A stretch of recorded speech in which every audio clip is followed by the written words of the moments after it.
I just got to the airport and I am flying somewhere today. I don't know where. This week, I'm taking the cheapest flight abroad 3 times in a row and I have no idea where I'm going to end up. Here are the rules. I book the cheapest flight abroad I can find the evening before departure. I have to spend 2 nights in each destination. I'm only allowed to spend £200 per destination, including flights and accommodation, and I'm not allowed to repeat countries. I'll be using Kiwi.com to find and book all of my flights. They have very kindly agreed to sponsor this video, but I've been using them for years. Finding the cheapest flight is pretty easy. I set my destination as anywhere and then sort the flights by cheapest. Here are the results that came up today. So this is no spoiler. Kiwi.com check billions of flights every single day and they have amazing prices. So they're the perfect partner for this video. Okay, today is the day. Here's my backpack. That is literally everything that I packed for an entire week. And I obviously don't know where we're going this week. So I tried packing for all sorts of weather, but I probably messed up. Even when I know where I'm going, I'm one of those people that always pack the wrong clothes. Here's my little carry-on. That's where the camera's gonna go in.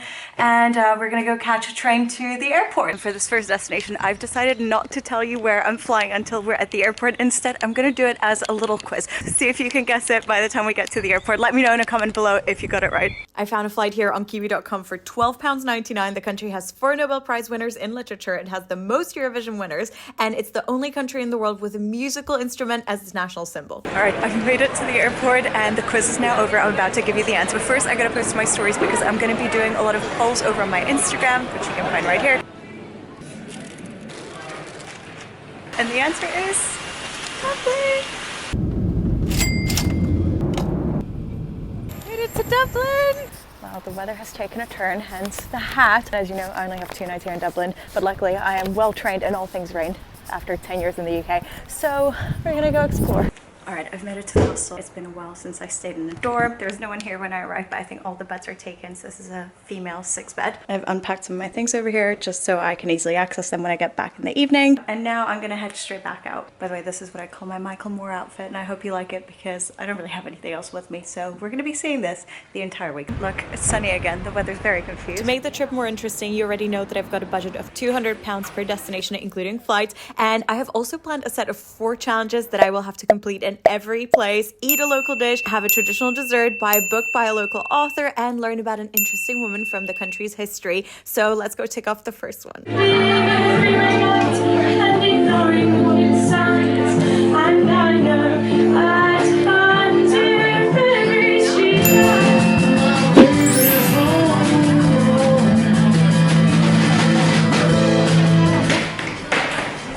Day 2 in Dublin. As you know, I have 4 challenges to tick off in every destination, and I managed to do one of them last night, and that is eating the national dish. So of the remaining 3 this morning, I want to tick off having something sweet.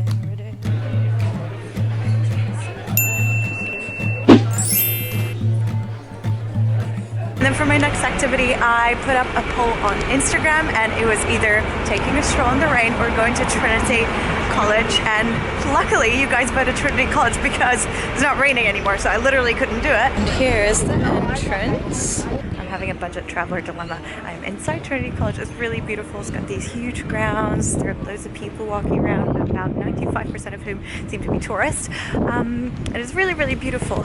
But entry to the library, which is the main spot here, €18.50. That's so much money. I've put another poll on Instagram just so I don't have to make the decision myself. The results are in, and you guys have made me spend €18.50 on a ticket to go to the library, but I'm not mad about it.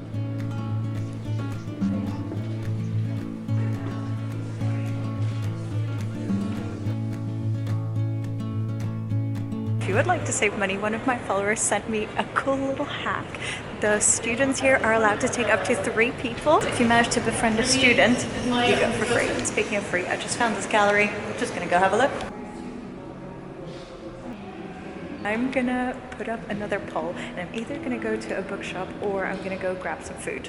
All right, luckily we've got enough votes for a bookshop so I can take off my next challenge. So I found some really good books there, but because we're on our £200 budget, they were a little expensive. So I'm gonna try and find some secondhand bookshops. I did find this one.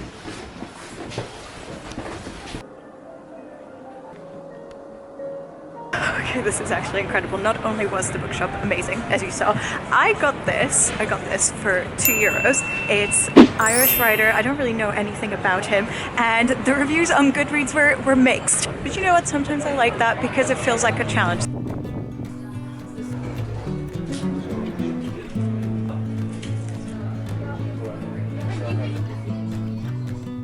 that was lunch. And as soon as I left, it started, like the heavens opened. It's hard to show you, like it's so incredibly wet. So I'm gonna go hide somewhere. It stopped raining, but I don't trust it. This actually worked out really well because there are two things I want to get and I'm pretty sure I can find them here. As it turns out, one of my friends is in Dublin right now and we're gonna meet up, and I love traveling solo. That's literally all I ever talk about, but sometimes it's nice to have company, so I'm really excited. It's taking me.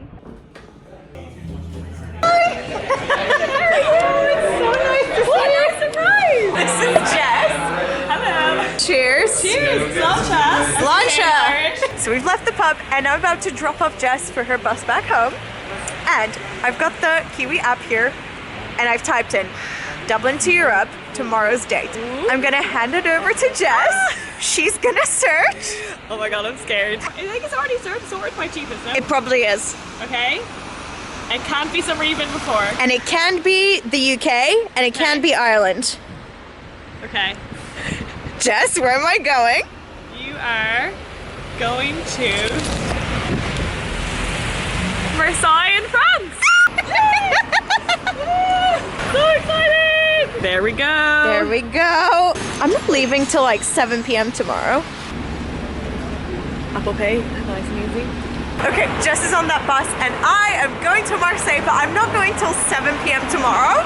So I've got loads more time in Dublin, which I'm actually really excited about. It's my last day here. As you know, I have a 7 p.m. flight to Marseille and I'm trying to make the most of my day because I do basically have almost an entire day here. So I am gonna put everything up to a vote on my stories. There's only one challenge left to complete in Dublin, and that is finding an interesting woman from its history. And Ireland has no shortage of fascinating female figures, so I was a little bit overwhelmed. I spent the day exploring various museums where I kept encountering more and more of them, but in the end, I chose a lady whose statue I had noticed in one of the local parks. Her name is Constance Markievicz, and she is a Dublin politician, suffragette, and the first woman elected to the Westminster Parliament. That's her, and before we go, here is exactly how much I spent in Dublin.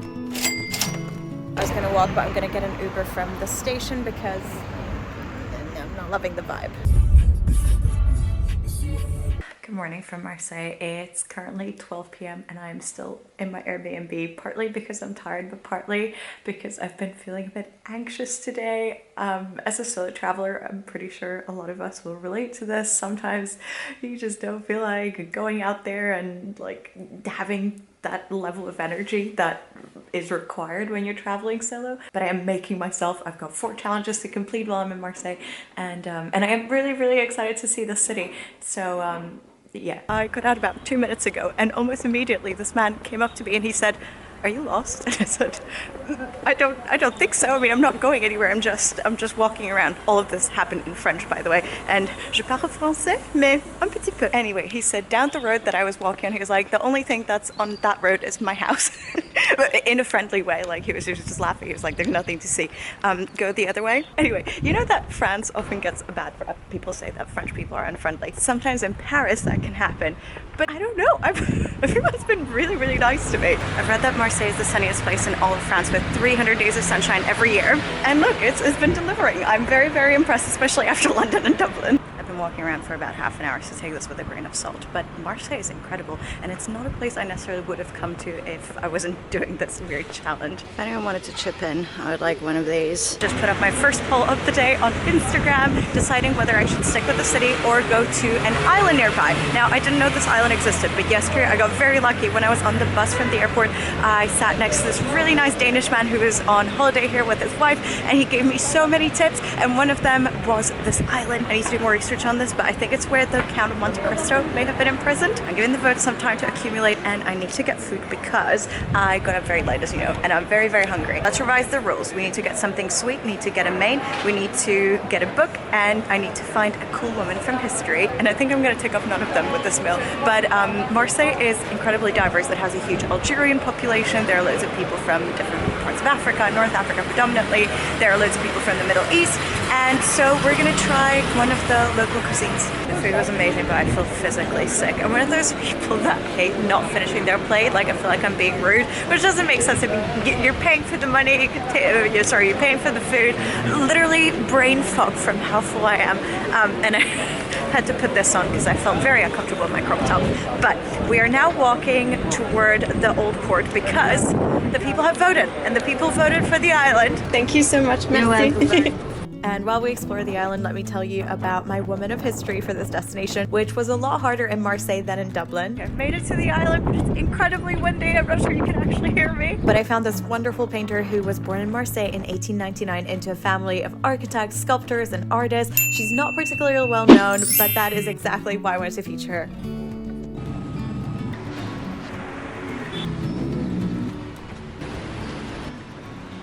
Back to the Airbnb, and today has felt like an amazing but very, very long day. I'm absolutely exhausted, and I was looking at my health stats and I realized I've been walking like 20,000 steps every day, so I guess that's not too surprising. I just want to go to sleep, so I have bought a few groceries. I might just have a little picnic in my Airbnb room. I'm gonna go up and we're gonna figure out where I'm flying tomorrow. Time has come to book my third flight, my final mystery flight. Can I just say, it's been so liberating traveling with literally just a backpack, because it means the prices that I see on there are the actual prices that I need to pay. And I've looked at the results, but are they sorted by cheapest? They are sorted by cheapest, in which case I know exactly where we're going. And I am very excited. Maybe we'll do one more quiz on the way to the airport. The flight is officially booked, and the one thing I can tell you is that it doesn't leave until 11:15 p.m. tomorrow, so I basically get a whole other day in Marseille. Very nice about that. We need more people like that around this office. I'm fully checked out. You can see I got all my luggage on me. The main station here, by the way, and this area is really, really nice.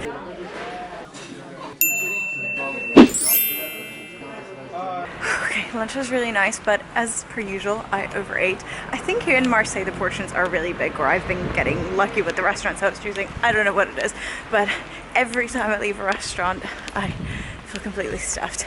Anyway, part of the reason why I'm panting is the fact that my gut is overflowing. That's disgusting. And the other part of the reason is that I'm going up a steep hill to see the Notre Dame. Notre Dame. I did a little accent for you. There's only one challenge left to complete before I leave Marseille, and that is choosing a local work of literature. Now, I'd always wanted to read this book by Albert Camus, who won the Nobel Prize in Literature in 1957, and this seemed like the perfect place to do it because the story is set in Algeria, and Marseille happens to have a huge population of Algerian descent, at least 150,000 people. As for destination number 3, here are some clues. It's a popular spot for cyclists and hikers, but also for teenagers wanting to go on a trashy holiday, and it's been inhabited since 7000 BC. Okay, good morning from Mallorca. This is my final destination, not like the horror movie, and I got very, very lucky, didn't I? And the fact I've ended up in Mallorca is actually pretty special because I'm pretty sure it was the first place I ever visited when I was 2 with my parents. I do have my 4 challenges to accomplish, obviously, so that's gonna come first. This is one of those adventures that I always saw other people doing, and I thought, well, that's them. Surely I couldn't do anything like that. And here I am, and it's been absolutely fabulous. It's been one of the coolest solo trips that I've ever been on, probably. And I have just ticked off another thing. I got a local sweet called ensaimada, which is a really traditional pastry. I've made it back to the hostel. I have reacquired my camera, and I'm changing to go to the pool. And okay, this is kind of whatever, but I didn't want to go to the pool because I haven't shaved my legs in some time. And then I just thought about it, and that is so dumb. That is such a shame, to stop yourself doing things you want to do. And for what? The fear that some random stranger at the pool is going to look at my legs and not like how they look. What do I care? This is the dorm, by the way, and I think it's actually really, really good. It's kind of like a little room. Sorry, it's such a mess. You've got these curtains that you can pull across. Ensuite, bathroom here. That's the shower, which is actually incredibly nice. And as I mentioned, there is a pool upstairs, so let me finish getting ready. On that note, let's talk about my woman of history, in this case very recent history, Margarita Salas. She's one of Spain's most respected scientists, responsible for the most profitable patent in the country's history, and shortly before her death she was awarded the 2019 European Inventor Award and raised into Spanish nobility. As with Marseille, I think it's going to be hard to take off number 4 in person. I'm probably going to get an ebook. I did just find a bookshop with a €1 book bin, but yeah. No, thank you. And just to implicate me, I do say that from experience because I have read it. I did manage to find the perfect book written right here in Mallorca, but not by a local. Robert Graves was considered one of England's greatest poets, and he was among the first British citizens to move to the island. And this is his most famous book. And that is a wrap on the final challenge of this entire trip. It's 4 a.m. here in Mallorca, and I'm on my way to the airport. Hard to process right now because I'm very tired, but I have had the actual best week. What an adventure! I'm super grateful to Kiwi.com for sponsoring this video. Go check them out because they make it really easy to find and book affordable flights, even last minute ones, as you saw in this video, and follow them to see people completing challenges like this one. Thanks for watching!